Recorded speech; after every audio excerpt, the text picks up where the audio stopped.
establece ahí un circuito vicioso.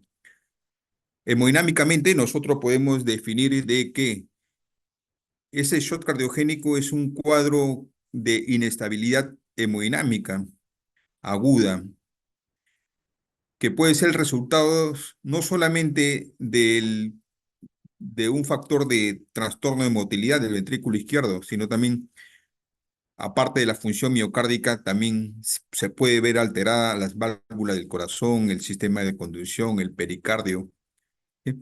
Ya sea de forma aisladas unas o en su conjunto todas. Y eso conlleva, como la palabra lo menciona, falla cardíaca, ¿no?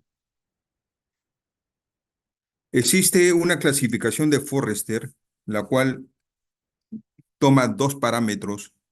Por un lado, el parámetro de el índice cardíaco, que viene a ser el gasto cardíaco entre la superficie corporal. Como punto de corte, toma 2.2.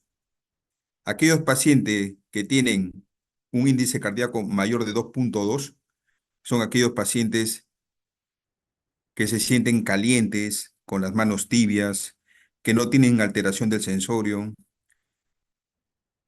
que tienen la filtración del riñón está normal, o sea, hay una diuresis normal, ¿sí?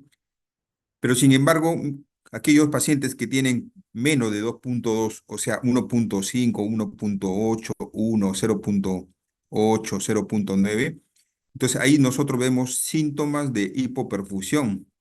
Mientras más es, es menos el índice cardíaco, nosotros vamos a ver más severa la hipoperfusión, ¿sí? Entonces, todos los pacientes que están por encima de 2.2 son llamados calientes. Aquí caliente y aquí también caliente.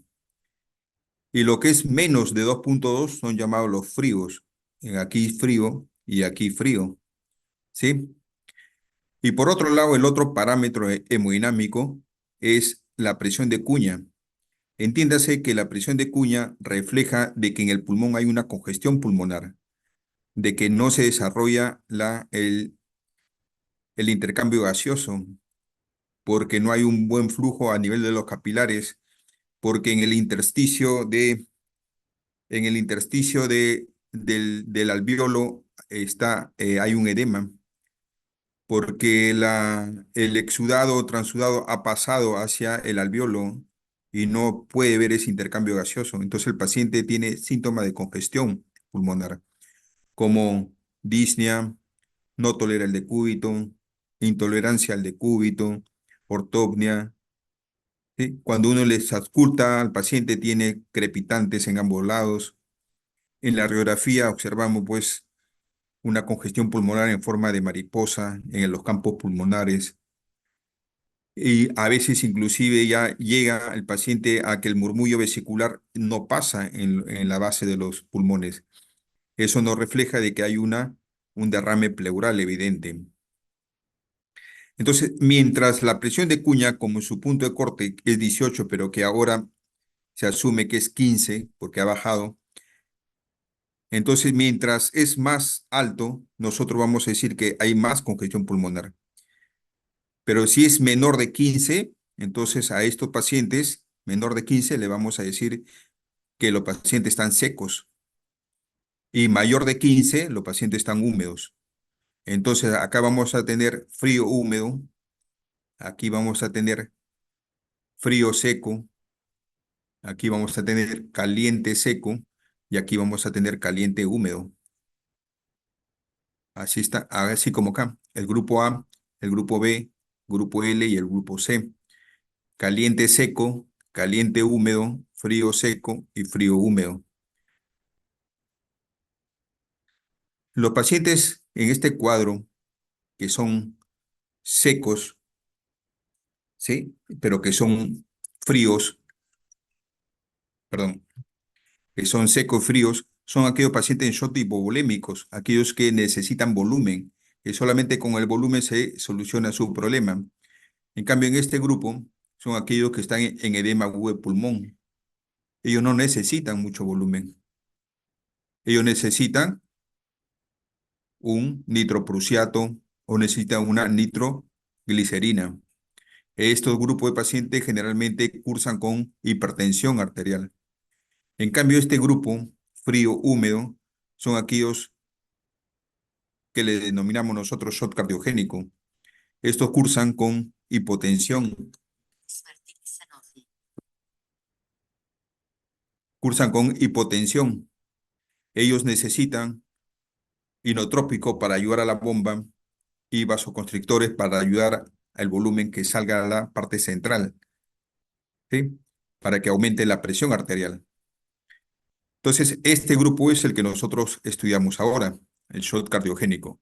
Entonces, el shock cardiogénico tiene un patrón hemodinámico de tipo húmedo, frío, húmedo, frío, ¿sí? Cuando un paciente eh, cursa con un infarto de miocardio agudo, es necesario nosotros determinar o estratificarlo con este score, el Killy-Kimball. El Killy-Kimball es un score que nos va a ayudar a determinar en qué grupo se encuentra. Al Killy-Kimball 1 son pacientes que no tienen ningún signo ni síntoma de falla cardíaca. El Killy-Kimball 2 son aquellos pacientes que ya tienen crepitantes, que hay presencia de un tercer ruido o hay aumento de una presión de la presión venosa yugular. ¿Sí? El Kimball 3 es un paciente ya con una sintomatología de un edema agudo de pulmón. Y el Kimball son pacientes ya en shock cardiogénico. De igual manera, esta estratificación nos sirve para qué? Para también ver la mortalidad. Un Kimball 1 tiene una tasa de mortalidad pues, de 6%, mientras que un Kimball 4 tiene una tasa de mortalidad de 81%. ¿Eso qué significa? Eso significa de que de 10 pacientes que desarrollan shock cardiogénico con un Kimball 4, 8 fallecen y 2 sobreviven. Entonces, este score nos ayuda a nosotros a estar listos o prevenir frente a un paciente con un infarto, aquellos pacientes que tienen infarto de miocardio, a prevenir el desarrollo de edema agudo de pulmón, a desarrollo de shock cardiogénico. Entonces, la definición hemodinámica del shock cardiogénico está determinado porque la presión sistólica es menor de 90 milímetros de mercurio, la presión de cuña es mayor de 15 milímetros de mercurio y el índice cardíaco es menor de 2.2 litros por minuto por metro cuadrado, siempre en presencia de una volemia normal. O sea, en ausencia de hipovolemia, en ausencia de hipoxia y en ausencia de acidosis. El shock cardiogénico se desarrolla, como le menciono, en aquellos pacientes con infarto de miocardio. Entonces hay un grupo, obsérvese de antes, en el año 1997-98, ¿eh? La prevalencia del shock cardiogénico era bien alta. Debido a los últimos avances en el manejo de estos pacientes, es que la prevalencia se ha reducido, pero el inicio del shock cardiogénico, el inicio del shock cardiogénico se observa en determinados momentos. Por ejemplo, el paciente puede venir ya a emergencia al hospital con un infarto y un shock cardiogénico establecido. O de repente puede realizar el shock cardiogénico durante la hospitalización, ¿sí? O durante la admisión en emergencia, como vamos a ver más adelante. La etiología del shock cardiogénico está determinada casi con el 75% el síndrome coronario agudo y otro 10 a 15% las valvulopatías o las complicaciones, perdón, del infarto de miocardio, ¿sí? Y solamente si nosotros sabemos de que las complicaciones mecánicas del infarto y el síndrome coronario agudo es derivado de este síndrome coronario agudo, las complicaciones mecánicas, entonces del infarto o de la cardiopatía isquémica es prácticamente más del 80%. O sea, la causa más frecuente es el infarto. del shock cardiogénico, sobre todo ¿de qué pared? De la pared anterior del ventrículo izquierdo. En tercer lugar, estamos los pacientes con falla cardíaca de otra etiología, que puede ser valvulopatía, que puede ser alguna otra trastorno de otra etiología de la falla cardíaca. Pero entonces, miren, solamente el síndrome coronario agudo, más las complicaciones de ese síndrome coronario agudo, casi el 80%. O sea, si yo tengo 10 pacientes con shock cardiogénico, 8 de ellos es debido a un infarto. Entonces, la incidencia es alta y la mortalidad es alta en el shock cardiogénico. La incidencia estamos hablando de hasta el 10% y la mortalidad estamos hablando de hasta el 80%. El shock cardiogénico lo clasificamos pues, en una pirámide. La base de la pirámide, o sea, el grupo A, son aquellos pacientes en riesgo de desarrollar shock cardiogénico. Ellos no tienen síntomas y no tienen signos de shock cardiogénico, pero están en riesgo. O sea, tienen una enfermedad de base subyacente que pueden desarrollar shock cardiogénico. ¿Cómo qué? Como un infarto agudo, como un infarto previo, una falla cardíaca aguda o una descompensación de su falla cardíaca. Entonces, ese grupo no tienen todavía signos ni síntomas de shock cardiogénico, pero tienen todo para desarrollar el shock cardiogénico. El segundo grupo, la base B de esta pirámide, son aquellos pacientes en pre-shock. Estos pacientes tienen ya tendencia a tener hipotensión, tienen tendencia a que aumente la frecuencia cardíaca, o sea, realizar... un momentito, chicos. Hola, aló, buenas. Sí, sí, sí, están ahorita en el abdomen, ahí que le hacen. Unos 10 minutitos que pase, pues, le voy a decir que pase ya. ¿Ya? Oye, te llamo entonces, pues, te llamo. ¿Ya? Ya, gracias.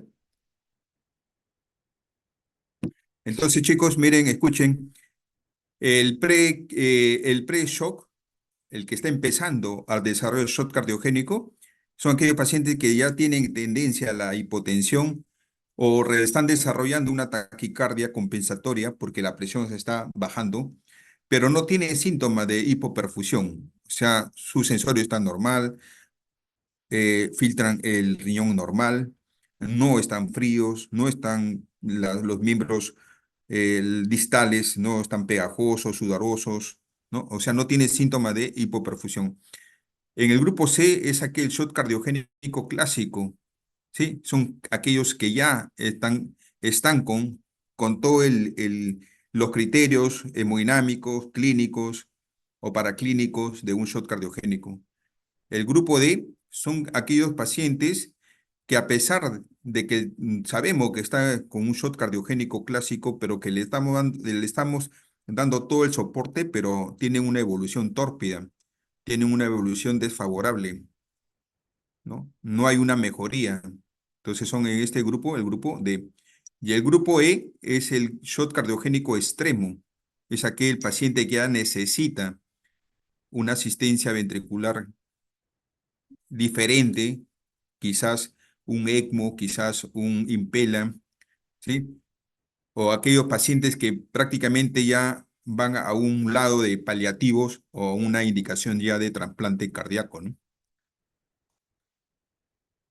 Eh, Dentro de la fisiopatología, nosotros vamos a encontrar de que todo se basa en una disfunción del ventrículo derecho y o del ventrículo izquierdo.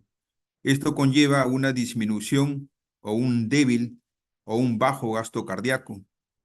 Nosotros sabemos que la presión arterial es igual a gasto cardíaco por la resistencia vascular sistémica, pero al bajar el gasto cardíaco, entonces también baja la presión y vamos a tener una hipotensión. Y esto conlleva a una hipoperfusión de los órganos, de todos los órganos. Conlleva a una hipopsia.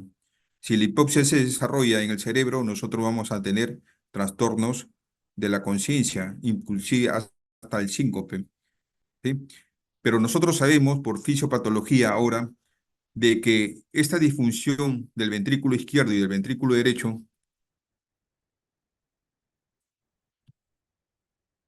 chicos, un ratito, ¿eh? Sí, 2 minutitos, ¿ah? Me desocupo un ratito.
Ya, doctores, discúlpenme, pero continuamos, ¿sí? Lo que pasa es que tenía unas llamadas ahí del hospital. Entonces, miren, sabemos, ya que el infarto de miocardio, debido a la disfunción ventricular tanto sistólica o diastólica, no es exclusiva esta disfunción. También tenemos, por un lado, una inflamación sistémica que se desarrolla. Esto conlleva aumento de las citoquinas inflamatorias, aumento del óxido nítrico, ¿sí? Y eso conlleva una vasodilatación y aumento de la resistencia vascular sistémica y conlleva a una bajada de la presión arterial. Entonces, todo esto se hace un circuito vicioso debido a que se disminuye el gasto cardíaco, el volumen sistólico conlleva una hipotensión, hay menos perfusión coronaria, menos perfusión. Esto hace que sufra más el corazón y lo poco que se contrae sea que se contraiga mucho más menor, ¿no? Entonces, esto conlleva a una disfunción ventricular progresiva y que en su evolución natural conlleva la muerte. Entonces, la fisiopatología está determinada porque hay una disfunción ventricular, ventrículo derecho y ventrículo izquierdo, tanto en sístole y tanto en diástole. Entonces, dentro del shock cardiogénico, dentro de la evaluación inicial, nosotros tenemos que determinar primero si es que el paciente se encuentra en shock cardiogénico. O sea, tenemos que hacer el diagnóstico de shock cardiogénico. Siguiente paso, tenemos que hacer el diagnóstico de la causa subyacente. Esta es una falla cardíaca. La falla cardíaca es un síndrome de signos y síntomas. Nadie desarrolla una falla cardíaca de frente por sí misma en primera instancia. Siempre desarrolla una enfermedad y después de esa enfermedad lo lleva a la falla cardíaca. Entonces nosotros tenemos que encontrar esa causa, ese diagnóstico subyacente, ¿sí? Y como nosotros ya sabemos, ya tenemos al paciente que tiene shock cardiogénico, sabemos esa causa que la ha originado el shock cardiogénico, tenemos que evaluar el estado hemodinámico para ver si es que le podemos dar un soporte hemodinámico, un soporte circulatorio. Y tenemos que evaluar el daño de órgano blanco, del riñón, del cerebro, del propio corazón. Y es necesario, como esta es una entidad que en su evolución tiene una alta mortalidad, entonces nosotros tenemos que dar una estratificación Un ratillo, chicos.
Entonces, como le mencionaba, tenemos que estratificar a este paciente para ver su pronóstico y poder informar a la familia, ¿no? Entonces, dentro de este ápice del diagnóstico de shock cardiogénico, ¿yo cómo hago? ¿Cómo sé? ¿Cómo determino que el paciente está con shock cardiogénico?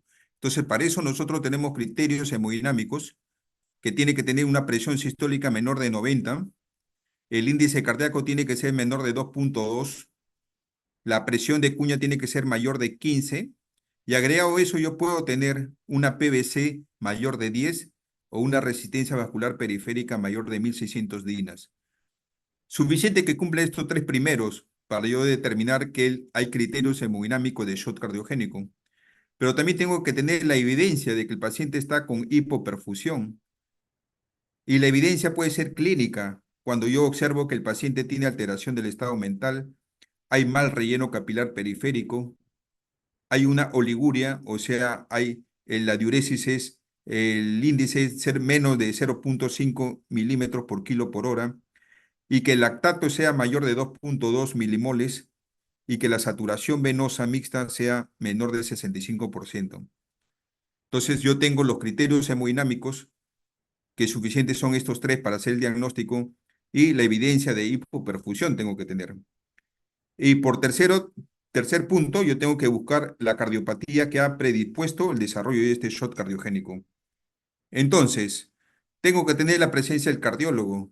Mínimo tengo que poner el tensiómetro, sacarle un AGA al paciente, hacer el electrocardiograma y la ecocardiografía, ¿sí? Para yo determinar el diagnóstico de shock cardiogénico. Entonces, de ahí viene el reconocimiento de la causa subyacente. Si nosotros sabemos de que, por ejemplo, aquí, de que más del 80% es debido a un síndrome coronario agudo y sus complicaciones, entonces el diagnóstico me va a dar en primera mano el electrocardiografía.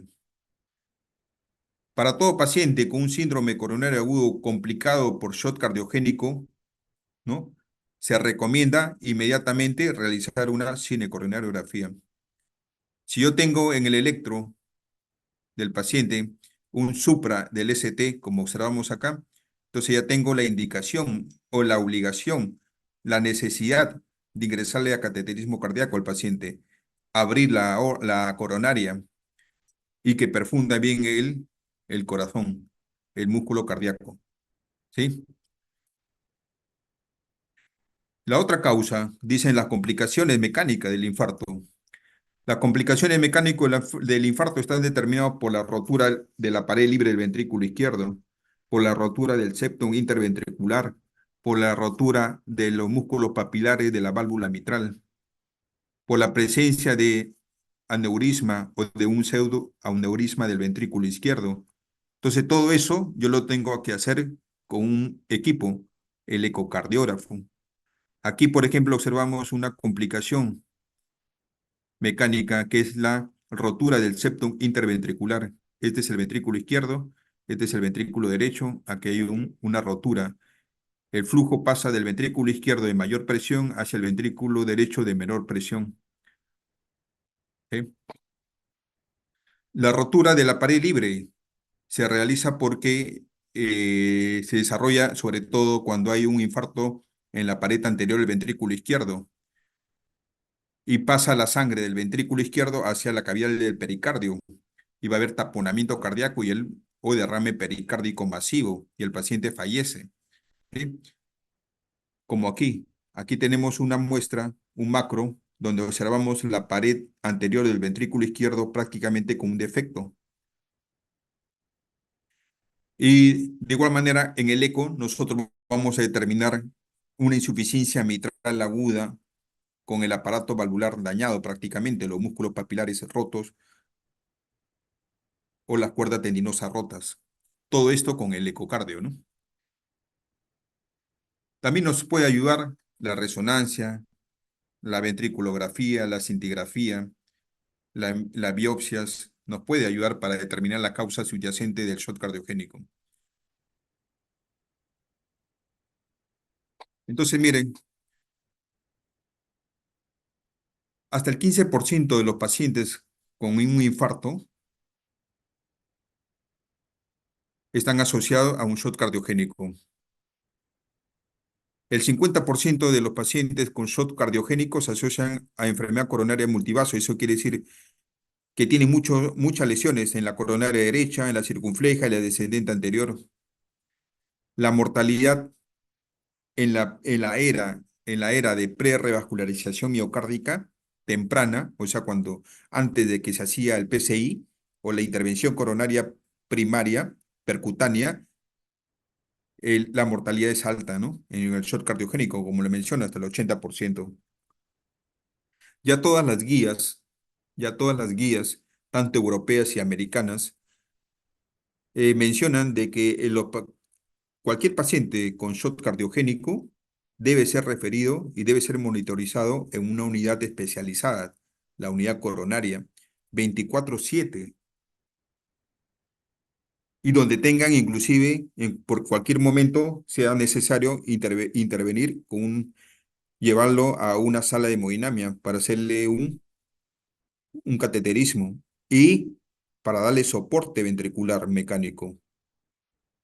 Esa es una indicación inclusive 1C.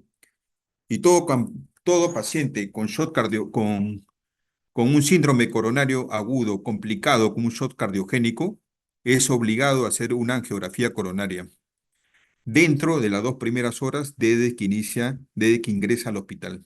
¿Sí? Entonces también es una recomendación, ¿no? 1C.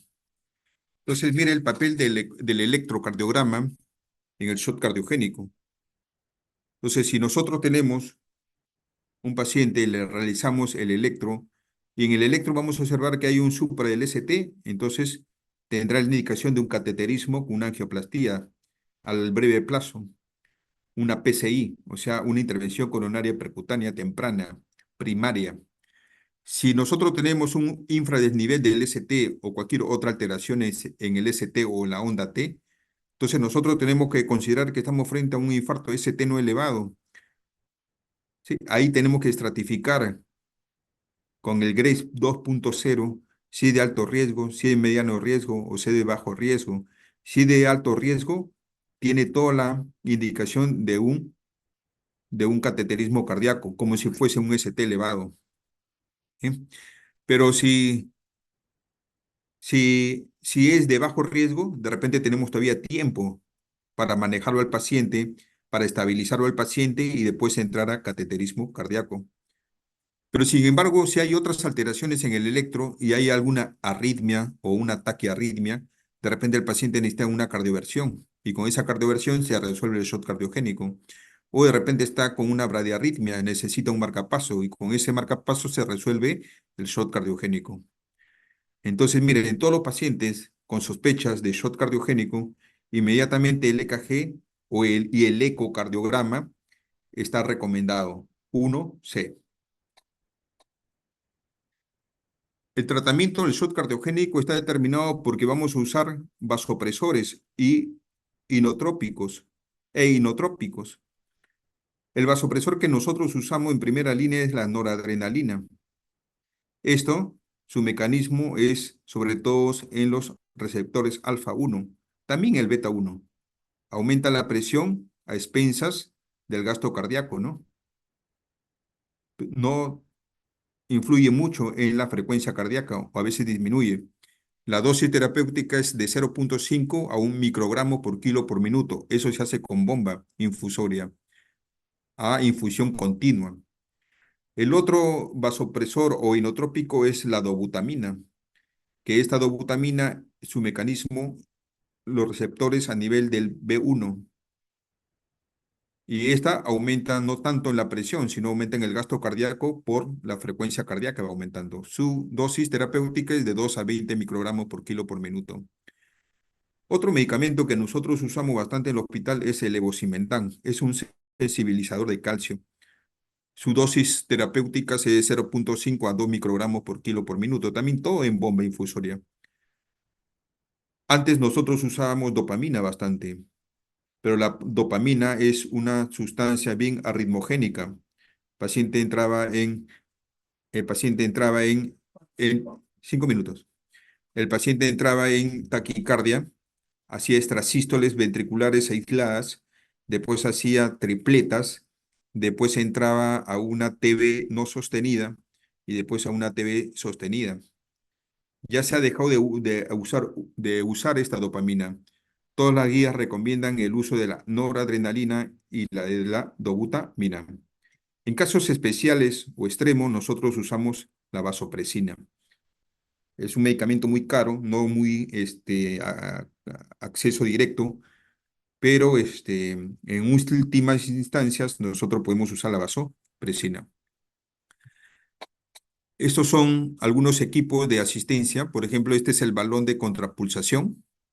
Este, este balón se coloca a 2 centímetros, a 3 centímetros de la subclavia izquierda.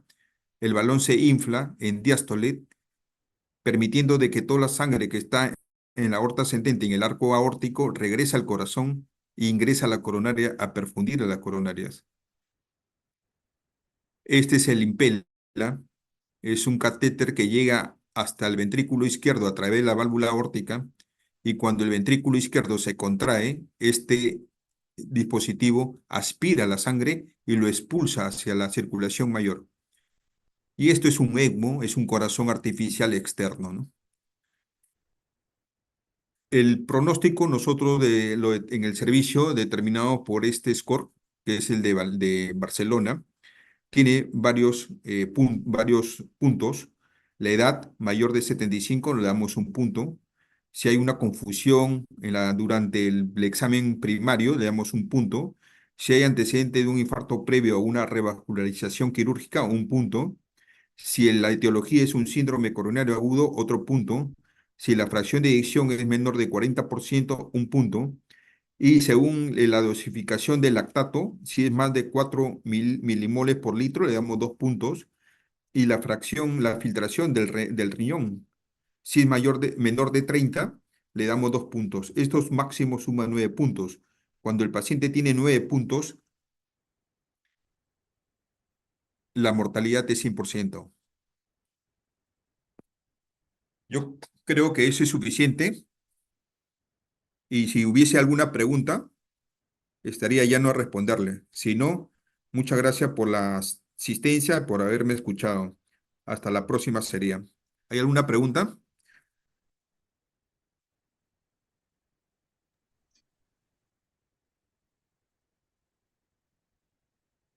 ¿Alguna pregunta? Todo claro, doctor. Muchas gracias. Ya, hasta luego. Hasta luego, chicos.